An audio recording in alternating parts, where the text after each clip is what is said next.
Welcome to Buckeyes Tomorrow Morning for Friday, September 13th. I'm your host, Tom Orr. The Marshall game is in 8 days. The game against Michigan in 78 days. Today we're welcoming in one of our most popular guests, Ross Fulton, one of the X's and O's gurus at BuckeyeHuddle.com. And whenever we have Ross on, we are presented by Jeff Ruby Steakhouse, the award-winning upscale steakhouse in downtown Columbus, named one of the top 50 steakhouses in America by Food Network. Visit jeffruby.com/Columbus to check out the menu and make a reservation today. All right. So we had Ross on last week. It was a very popular show, but we're still trying to get our hands around figuring out how we want to do the video presentation around these, because we want to let you guys see the play, come up with a good way for Ross to sort of diagram what he's talking about, and then let you see it as he's talking about it. We think maybe we have a good solution here. Ross and I have been working all week on trying to figure out a good way to do this. We think we may have an answer, so fingers crossed, we'll see how this one goes. Today we're going to be talking about the Ohio State offense in the Western Michigan game. There was a lot to like there for the Buckeyes. Yeah, they had a punt or two, but boy, the offense looked really, really good, and you're really seeing the impact of Chip Kelly on this Ohio State offense already. So here we go. Here's my conversation with Ross Fulton of BuckeyeHuddle.com, presented by Jeff Ruby Steakhouse of Columbus. All right, I'll welcome in Ross now. And Ross, today we are talking about the Ohio State offense. There is plenty of good news for Ohio State on both sides of the ball. But boy, oh boy, the running game looked much, much better, it felt like, more consistently against Western Michigan than they did against Akron. Probably a lot of different pieces that went into that. We're going to be talking about 5 different clips here. You're going to be able to see them all on YouTube. We're doing something a little different this week. We think we maybe have solved our issue and found our workaround. So, Ross, let's start with the first one. This one is called Crack Toss. Yeah, and so I think like a general thing statement I would make is that through 2 games, I'm surprised, to be honest, how much of a stamp Chip Kelly has put on the offense. I thought going into the season that this would sort of be a Ryan Day, Chip Kelly collaboration where maybe they would meet halfway in terms of what they've done in the past, particularly in the run game. But this has been very much a Chip Kelly offense through 2 games.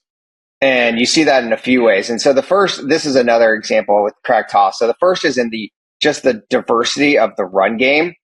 You are just, the volume of concepts Ohio State is using is just much greater than they've done in the past. And that includes plays like this. And so one emphasis for Chip Kelly, especially when he got to UCLA out of the NFL, was, one criticism of his with his time in the NFL was it was too predictable by halfback formation, that the ball would go opposite the halfback. We've talked about this as an issue from the shotgun. And so you see a lot of emphasis, both at UCLA in his time there and now through 2 games at Ohio State, as running the football to the side of the field out of shotgun where the halfback aligns. And so you saw them run just on Saturday against Western Michigan. They ran counter trade at the side of the halfback.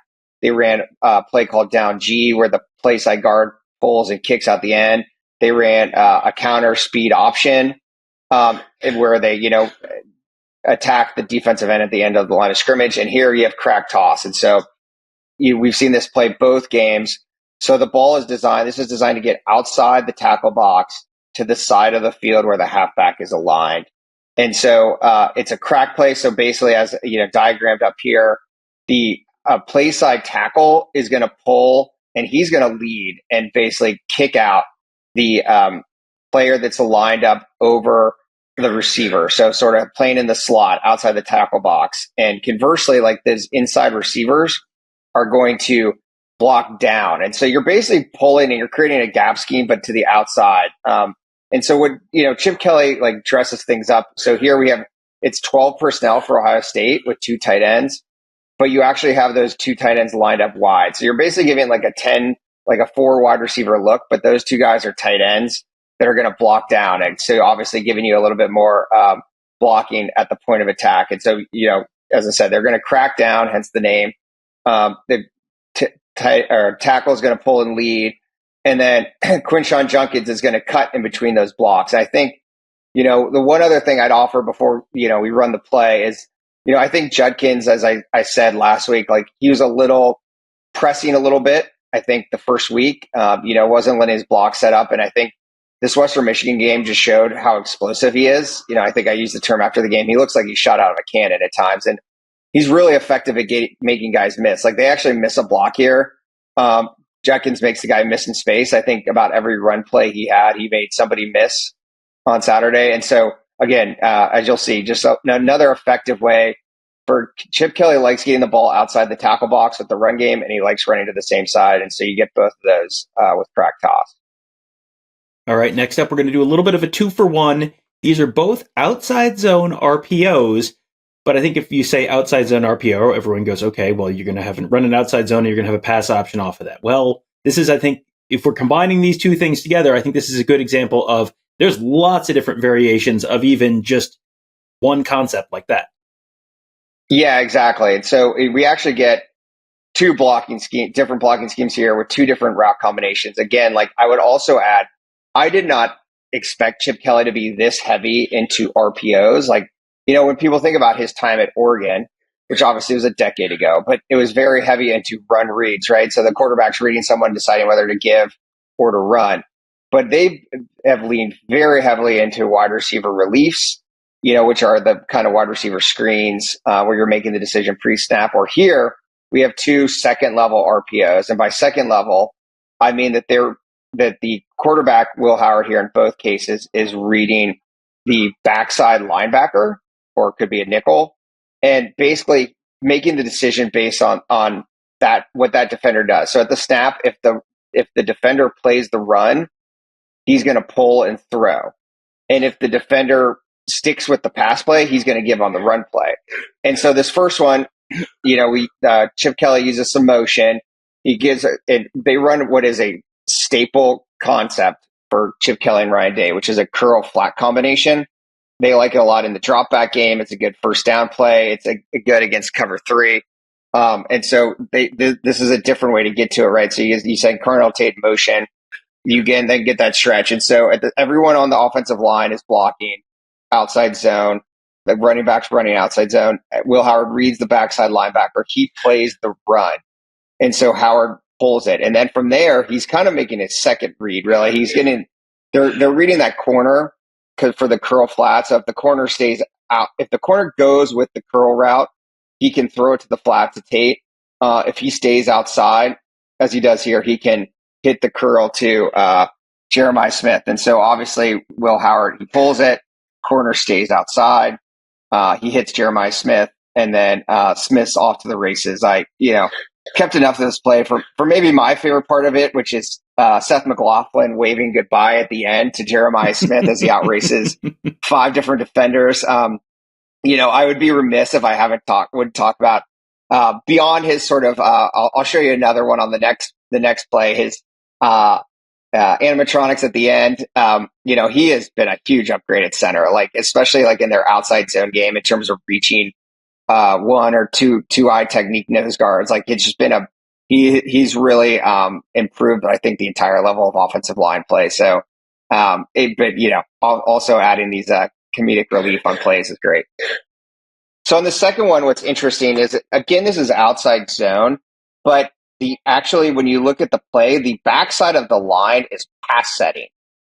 Chip Kelly started doing this in the NFL. I mean, partially it's to, when players, you get to that level, your quarterback's worth a lot of money, you don't like him getting drilled on the backside of run pass options because your line's blocking and you're leaving him a unblocked defensive end. It may make sense on paper, but him getting hit and driven in the ground is not fun for anyone up to the owner. So, but he's kept this, and I think it adds a couple things. Beyond protecting the quarterback, it gives another look to the defense, and it actually, I think, encourages the making it so that the run play works, because so again, Will Howard's reading the backside of the defense here, and here it's a little flat post combo, and he's reading the backside linebacker. But when that backside linebacker sees the offensive lineman in front of him pass set, he's going to be more likely to stay with the right and play the pass concept, which he did a couple of times. They ran this concept a few times against Western Michigan. Backside linebacker stays, so Will Howard gives.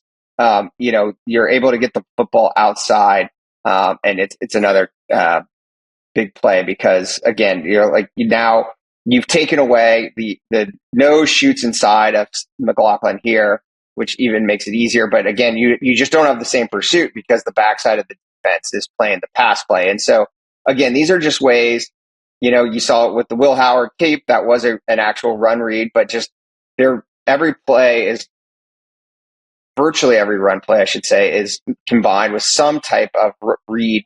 And they're mixing up the run plays, they're mixing up the reads that go with those run plays. And it's just a lot for a defense, right? And you're just protecting the frontside run. So you're just not seeing a lot of situations like you would in future years or previous years, I should say, where backside defenders or unblocked defenders are making plays and limiting otherwise well-blocked run plays. All right, here's one that looks like it's going to be a well-blocked run play, but in fact, it turns out to be a pass play.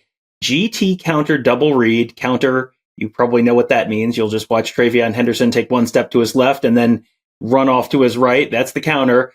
But the double read, explain what the GT counter double read, what this all means and how this plays out. Yeah, and so we saw this a few times, right? So as I mentioned, they have relied more and more on counter. I think the blocking was better of that this Saturday. You can tell they repped it a lot. Again, they're running things from different looks. They ran counter, which is they can run counter with the guard. The guard always pulls, but you can either have then the tackle be the sort of the second puller or the tight end off the line of scrimmage. So here you're getting the guard tackle. So that's why you get GT. If it was the guard tight end, it would be GH. They ran it to that run backside. They ran it away. But when you run GT counter, it's hard to have someone on the backside block, right? So like if you have the tight end's the second blocker, the tackle can sort of anchor that backside. So what they do is they, again, combine it with reads, right? So they're going to read that defensive end instead of worrying about blocking him. And so here, it's a double read, I say, because Will Howard has three options, right? So the first one is to give or to keep. So the defensive end here spikes inside on a run stunt. So that is a keep read for him. He then attacks the outside secondary player because he does have the option to keep it here and run. But if that defender plays that run, he can then dump it off in the flat. So they run a little stick. The tight end runs a little stick here. Emeka Buka runs a quick out. And then Bryson Rogers releases downfield on a vertical route, which turns into essentially allowing him to block for Emeka Buka underneath. And so Howard attacks the secondary defender.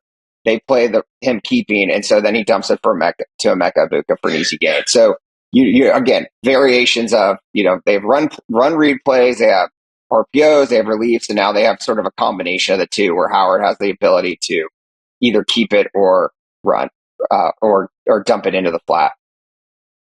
So normally, Ross, you look at these play names and you can sort of glean some information. GT, counter, double read, guard tackle, you talked about that. Counter, we know what that means. This next one is just called Yankee. So I know this play has not won the World Series in the last 15 years, but beyond that, what is Yankee? Yeah, so I don't know why it's called Yankee. It's basically a heavy play action pass 2-man concept where the one receiver is running a deep post or vertical, and the other wide receiver is running a deep cross across the field. This has been a Ryan Day staple. Again, like we talk about the run games, there was divergence between Day and Kelly. The pass concepts, there's just a ton of overlap from their time together still. Chip Kelly and Ryan Day both love these deep crossers. But the one interesting thing, again, is like even these concepts there's been overlap. Chip Kelly is dressing them up in different formations, different personnel groupings. So like Ryan Day loved running this concept from like under center. You give like the heavy play action fake.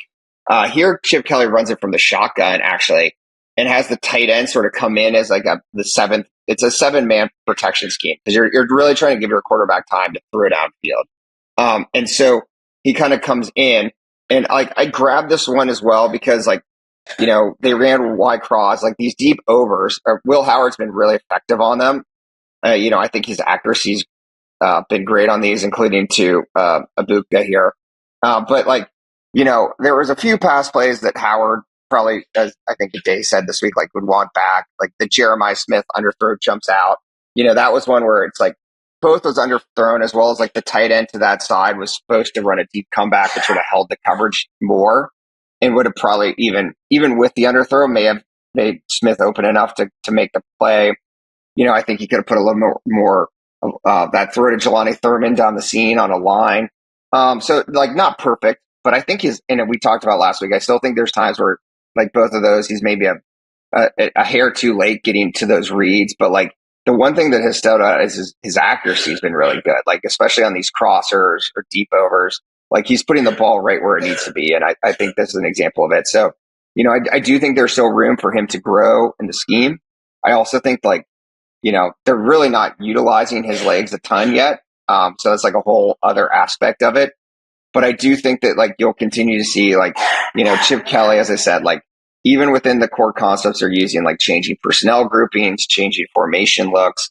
So you're just getting things from a lot of different angles so that, the defense doesn't know necessarily what they're getting. Well, thanks again to Ross for all of his insight on the Ohio State offense.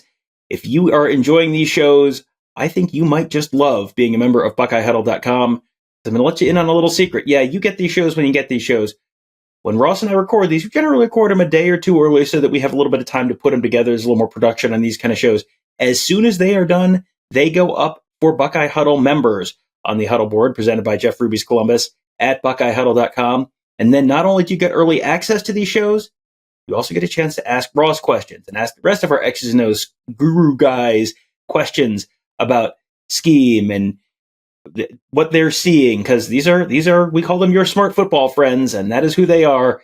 You want to know what's really going on, you want to really understand what's happening, they're the guys to talk to. So this would be a great time. If you have not become a member of BuckeyeHuddle.com, this would be a great time to do it, because guess what? We have a show coming up in a couple days, coming up on the defense. Guess what? It is probably, by the time you're listening to this, already up on the Huddle board presented by Jeff Ruby Steakhouse, all at BuckeyeHuddle.com. So if you enjoy these shows, you enjoy listening to Ross talk about football, boy, it would be a great time to become a member of BuckeyeHuddle.com, to talk to him even more, ask him questions, and all that kind of stuff. Ross and our whole team of X's and O's gurus there every day to make you a smarter football fan, all at BuckeyeHuddle.com. Thank you guys all for joining us. Have a great day. We'll talk to you tomorrow.